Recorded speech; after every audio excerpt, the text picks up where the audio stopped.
नमस्कार बंधुगण एमती सबुदिन राशिफल देखापी आपण मैंने आमर यह चैनल टी निश्चित भाव में सब्सक्राइब कर दिंतु कारण आपण मैंने निज ग्रह एवं नक्षत्र विषय सदा सर्वदा अपडेट रही पारे।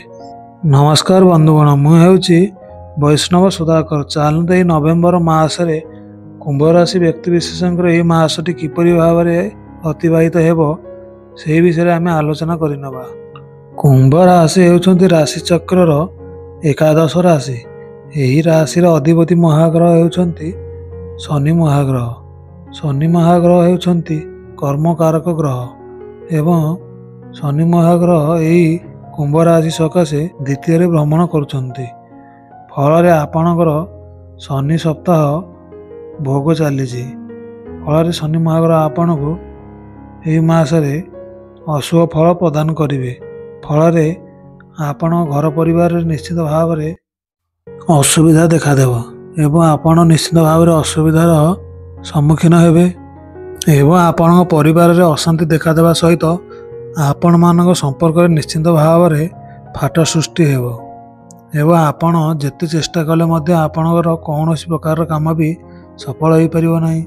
आपण आर्थिक बोझ निश्चित भाव में माड़ी बसो एवं आपण जेते चेष्टा करेंगे घर स्थिति सुधारिया किंतु ताहा बिगड़ी जीव किंतु यही शनि दशा समस्त को भोग हो न था कारण शनि होती कर्मकारक ग्रह। जो मैंने कौन प्रकार भूल कर्म करि शनिर निश्चित भाव में प्रभाव पड़ता है। यही मासर 16 तारीख पर रवि महाग्रह द्वादश घर को भ्रमण करेंगे। फल द्वादश रवि आपण को निश्चित भाव में शुभ फल प्रदान करेंगे। फल आपण सहित जो अशुभ काम मान होता से सुधार आसो। आपण घर परिवार पुणी हस खुशी लहरी खेली एवं आपण मान संपर्क निश्चित भाव में दृढ़ हो। आर्थिक परिस्थिति सुदृढ़ होगा सहित आपण जदि पूर्व कौन ऋण भार रही से सुधार आसो। एवं चलते आम स्वास्थ्य पर नजर पकड़ा। बृहस्पति महाग्रह यह मासरे षष्ठ स्थान रे भ्रमण कर फल षष्ठ बृहस्पति आपण को निश्चित भाव में अशुभ फल प्रदान करेंगे। षष्ठ बृहस्पति फल आपणकर पेट रोग प्रायतः समस्या देखादेव। आपणकर गैस प्रायतः समय लगी रहा सहित आपणकर खाद्य ठीक भाव में हजम हेब नहीं एवं लिवर जनित कौन समस्या निश्चित भाव में देखादेव।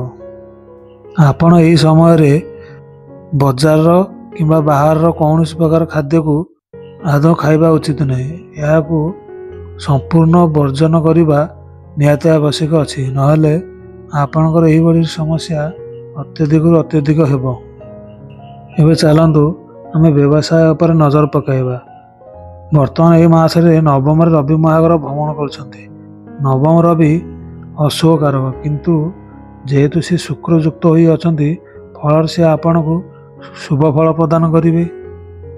एवं तृतीयाधिपति मंगल महाग्रह दशम रे गोचर कर फल सी आपण शुभ फल प्रदान करेंगे।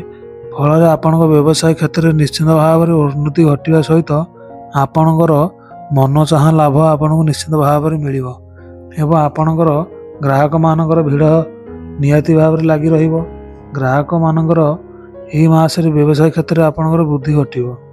जदि आपण कौन प्रकार नूतन व्यवसाय आरंभ करने को चाहते ताहले आपण निश्चित भाव में करें। जदि आपण विदेश में कौन प्रकार व्यवसाय जदि आरंभ करने को चाहते ताहले आपण निश्चित भाव में आरंभ करें। जदि आपणकर पूर्वर व्यवसाय कौन प्रकार घाटा लगी रही किंबा आपणकर पूर्वर कौन व्यवसाय ठप हो पड़ रही ताहले से व्यवसाय पुनर्बार आपणकर निश्चित भाव में मुंड टेकी उठिब एवं से व्यवसाय आपण लाभवान हेबे। एवं चलतु विवाह क्षेत्र पर नजर पकाइबा।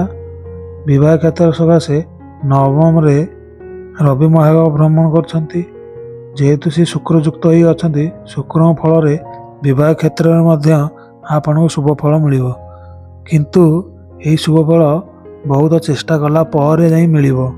जदि आपणकर विवाह आपण बहुत चेष्टा करें किंतु आपणकर କୌଣସି ପ୍ରକାର ପ୍ରସ୍ତାବ ଜୁଟୁନାହିଁ, ଆପଣଙ୍କର ଏହି ମାସରେ ନିଶ୍ଚିତ ଭାବରେ ଜୁଟିବ, କିନ୍ତୁ ଆପଣଙ୍କୁ ବହୁତ ମେହନତ କରିବାକୁ ପଡ଼ିବ।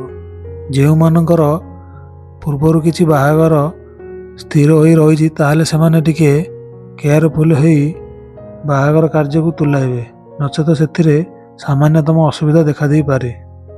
ଯଦି ଆପଣ କେୟାରଫୁଲ୍ ଆପଣଙ୍କର ବିବାହ କାର୍ଯ୍ୟକୁ ତୁଲାଇବେ ତାହେଲେ ଆପଣଙ୍କର ବିନା କୌଣସି ବାଧାରେ ବିବାହ କାର୍ଯ୍ୟ ନିହାତି ଭାବରେ ସମ୍ପନ୍ନ ହେବ। ଯେଉଁ ବିବାହିତାମାନେ ଏହି ମାସରେ କୌଣସି ପ୍ରକାର ସନ୍ତାନ ସନ୍ତତି ପାଇଁ ପ୍ଲାନ୍ କରିବାକୁ ଚାହୁଁଛନ୍ତି ତାହେଲେ ସେମାନେ ନିଶ୍ଚିତ ଭାବରେ ସନ୍ତାନ ସନ୍ତତି ପାଇଁ ପ୍ଲାନ୍ କରିପାରିବେ। ପ୍ରେମ କ୍ଷେତ୍ରରେ ମଧ୍ୟ ଆପଣଙ୍କୁ ଏହି ମାସରେ ସଫଳତା ମିଳିବାର ବହୁତ ସମ୍ଭାବନା ରହିଛି। ଏବେ ଚାଲନ୍ତୁ ଆମେ ଶିକ୍ଷା କ୍ଷେତ୍ର ଉପରେ ନଜର ପକାଇବା। ବର୍ତ୍ତମାନ ଏହି କୁମ୍ଭ ରାଶି ସକାଶେ ଦଶମରେ ବୁଧ ମହାଗ୍ରହ ଭ୍ରମଣ କରୁଛନ୍ତି।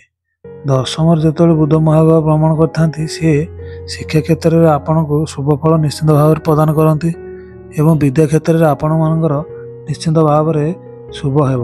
ଯଦି ଆପଣ କୌଣସି ଜାଗାରେ କିଛି ଆଡ଼ମିସନ୍ ନେବାକୁ ଚାହୁଁଛନ୍ତି ତାହେଲେ ବିନା କୌଣସି ବାଧାରେ ଆପଣଙ୍କର ଆଡ଼ମିସନ୍ ହୋଇଯିବ। ଦଶମ ସ୍ଥାନରେ ବୁଧ ମହାଗ୍ରହ ଗୋଚର କରୁଥିବାରୁ ଆପଣଙ୍କର ପାଠପଢ଼ାରେ ଏକାଗ୍ରତା ବଢ଼ିବ ଏବଂ ଆପଣଙ୍କର ପାଠପଢ଼ାରେ ନିଶ୍ଚିତ ଭାବରେ ମନ ଲାଗି ରହିବ। ଯଦି ଆପଣ ଏହି ମାସରେ କୌଣସି ଜାଗାରେ କିଛି ପରୀକ୍ଷା ପତ୍ର ଦେଉଛନ୍ତି ତାହେଲେ ଏହି ପରୀକ୍ଷାର ଫଳ ଯେତେବେଳେ ଆପଣଙ୍କର ପ୍ରକାଶ ପାଇବ ଆପଣଙ୍କର ଉତ୍ତୀର୍ଣ୍ଣର ହାର ସର୍ବାଧିକ ନିଶ୍ଚିତ ଭାବରେ ରହିବ। କିନ୍ତୁ ଶିକ୍ଷା କ୍ଷେତ୍ର ପାଇଁ ଏହି ମାସର 23 ତାରିଖ ପର୍ଯ୍ୟନ୍ତ ଶୁଭ ଫଳ ରହିବ। 23 ତାରିଖ ପରେ ଆପଣଙ୍କର ଶୁଭ ଫଳ ଆଦୌ ମିଳିବ ନାହିଁ। ପ୍ରତିକାର ରୂପରେ ଆପଣ ଏହି ମାସରେ ପ୍ରତ୍ୟେକ ମଙ୍ଗଳବାର ହନୁମାନଙ୍କର ମନ୍ଦିରକୁ ଯାଇ ସେଠାରେ ରାଶି ତେଲରେ ଦୀପ ଜଳାନ୍ତୁ। କାରଣ ଆପଣଙ୍କର ଯେହେତୁ ଶନି ଦଶା ଚାଲିଛି ଆପଣ ଦିନକୁ 11 ଥରରୁ ଅଧିକ ହନୁମାନ ଚାଳିଶା ନିଶ୍ଚିତ ଭାବରେ ପାଠ କରନ୍ତୁ। ଫଳରେ ଆପଣଙ୍କର ଶନି ଗ୍ରହ ପୀଡ଼ାରୁ ଆପଣଙ୍କୁ ନିଶ୍ଚିତ ଭାବରେ ମୁକ୍ତି ମିଳିବ। ଆପଣ କଳା ରଙ୍ଗର କାଉ କିମ୍ବା ଜୀବଜନ୍ତୁଙ୍କୁ ନିଶ୍ଚିତ ଭାବରେ ଖାଦ୍ୟ ଅର୍ପଣ କରନ୍ତୁ ଏବଂ ସୋମବାରରେ ଏବଂ ଶନିବାରରେ ଆପଣ ଶିବ ମନ୍ଦିରରେ ଯାଇ ଜଳ ଅର୍ପଣ କରନ୍ତୁ ଏବଂ ସେଠାରେ କିଛି ସମୟ ବସି ରହି ମହିଳାମାନେ ନମ ଶିବାୟ ଓମ୍ ଜପ କରନ୍ତୁ ଏବଂ ପୁରୁଷମାନେ ଓମ୍ ନମ ଶିବାୟ ଜପ କରନ୍ତୁ ଏବଂ ଆପଣ ମନ୍ଦିର ଚାରିପଟ ନିଶ୍ଚିତ ଭାବରେ ଭ୍ରମଣ କରନ୍ତୁ ଏବଂ ଆପଣ ହରିନାମ ମହାମନ୍ତ୍ରକୁ ନିଶ୍ଚିତ ଭାବରେ ପ୍ରତ୍ୟେକ ଦିନ ଜପ କରନ୍ତୁ ଏବଂ ଘରେ ଆପଣଙ୍କର ନିଶ୍ଚିତ ଭାବରେ ହରିନାମ ସଂକୀର୍ତ୍ତନ କରନ୍ତୁ। ଫଳରେ ଆପଣଙ୍କ ଘରରୁ ଚୌର ଭୟ, ସର୍ପ ଭୟ ଏବଂ ଅଗ୍ନି ଭୟ ଦୂର ହେବା ସହିତ ଆପଣଙ୍କର ଗ୍ରହମାନଙ୍କର ପୀଡ଼ା ନିଶ୍ଚିତ ଭାବରେ ଶାନ୍ତ ହୋଇଯିବ। ଏହା ଥିଲା ନଭେମ୍ବର ମାସର କୁମ୍ଭ ରାଶି ବ୍ୟକ୍ତିବିଶେଷଙ୍କ ପାଇଁ ରାଶିଫଳ। ଯଦି ଏହିପରି ରାଶିଫଳ ଆପଣ ସବୁବେଳେ ଶୁଣିବାକୁ ଚାହୁଁଛନ୍ତି ତାହେଲେ ଆମର ଏହି ଚ୍ୟାନେଲଟିକୁ ଆପଣମାନେ ନିଶ୍ଚିତ ଭାବରେ ସବସ୍କ୍ରାଇବ୍ କରିଦିଅନ୍ତୁ। ଏତିକି କହି ମୁଁ ବିଦାୟ ନେଉଛି। ନମସ୍କାର ବନ୍ଧୁଗଣ।